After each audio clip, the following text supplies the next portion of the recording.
हो सकता है चीज़ें जामिद या साकित हों, स्टैग्नेंट हो गई हों, लाइफ को थोड़ा सा दोबारा थोड़ा सा इसमें कोई तड़का लगाने की ज़रूरत है, क्योंकि लाइफ जो है वो थोड़ी सी स्टैग्नेंट हो रही है, बोरिंग हो रही है, और इसको थोड़ा हिलाने जुलाने की ज़रूरत है। और उसके साथ साथ सूरज ग्रहण का जो टाइम है, उस दौरान वक्त अपना बच्चों के साथ अपने घर में थोड़ा सा अपने उसमें गुजारने की कोशिश कीजिए, क्योंकि ये ग्रहण जो है ये आपके घर के हवाले से बहुत इम्पोर्टेंट है, घरेलू मसले मसाइल और घरेलू इश्यूज के हवाले से। अब चलते हैं, देखते हैं जेमिनी को ये ग्रहण कैसे इफेक्ट कर रहा है। हमारे जो जेमिनी दोस्त हैं उनके लिए सूरज ग्रहण पर हम बात करेंगे। एक्चुअली सूरज ग्रहण जो है ये लग रहा है आपके चौथे और 10वें घर के एक्सेस पर।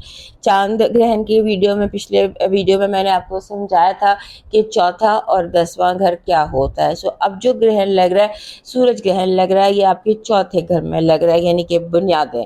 मार्च से अगर आप देखना शुरू करें, मार्च ऑनवर्ड्स आप देखना शुरू करें, तो तमाम चीज़ें जिनका ताल्लुक आपके घर से है, आपकी फाउंडेशन से है, रूट से है, बुनियादों से है, वो तमाम चीज़ें आपके लिए वन वे और अनदर अहम हो रही हैं या उभर कर सामने आ रही है। सो ये हफ्ता जो है, जहाँ पर ये हफ्ता कह रही हूँ, ये जो ग्रहण है सूरज ग्रहण 21 तारीख का, ये आपके लिए ये सोच लेकर आ रहा है कि अब घर बनाने, घर बसाने, घर को बेहतर करने, घरेलू मसाइल को हल करने का वक्त है। अगर अभी नहीं करेंगे तो फिर आगे ये मसले मसाइल बढ़ते चले जाएंगे। तो अभी टाइम में जो भी कर रहे हैं रुके और अपने घर के माहौल को, एनवायरनमेंट को खूबसूरत कीजिए, घर बसाने की कोशिश कीजिए। और ये जो दिन है जब सूरज ग्रहण लगा होगा, आपका जो रूलर मरकरी है ये भी सूरज के पास ही बैठा हुआ होगा।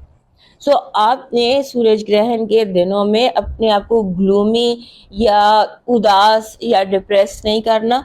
उसका आसान तरीका ये है कि बैठें और सोचें कि कौन सी चीज़ है जो आपको ब्लॉक कर रही है, आपके आगे बढ़ने को, आपके घर के मसलों को हल करने में, या आपके घर को बसाने में, या आपके घर की खुशियों में कौन सी चीज़ है जो आपको रोक रही है। और ये मौका आपको मिलेगा, जुलाई तक आप इस सारी सिचुएशन को दुरुस्त कर सकते हैं।